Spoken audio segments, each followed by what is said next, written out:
የዶሮቻችሁ የመኖ ፍላጎት መቀነስ ምንን ያመለክታል? ሰላም ሮብ ፋርምሶች ነን። ዛሬ የዶሮቻችሁ የመኖ መቀነስ ምክንያቶችን አንስተን እንነጋገራለን። እንግዲህ የመጀመሪያው የዶሮቻችሁ የሙቀት መጠን መጨመር ነው።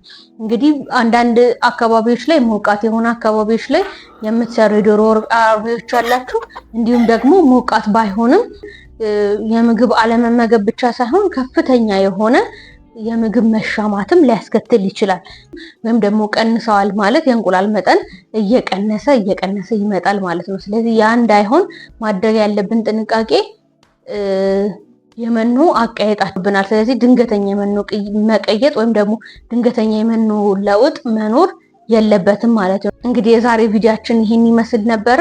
እኛን ለማታውቁን ሮብ አግሮ ኢንዱስትሪ እንባላለን። ጥራቱን የጠበቀ የዶሮ መኖ አቅርቦት፣ የአንድ ቀን ጫጩት አቅርቦት፣ የቄብ ዶሮ አቅርቦት፣ ቫይታሚኖች፣ ክትባቶች፣ መድኃኒቶች አቅርቦት፣ የማማከርና የስልጠና አገልግሎት እንዲሁም ደግሞ እነዚህን በሙሉ ፓኬጅ ይዘንላችሁ ቀርበናል። እንዲሁም መኖ ማምረት ለምትፈልጉ ሰዎች ደግሞ መኖ ግብአቶችን ይዘንላችሁ ቀርበናል።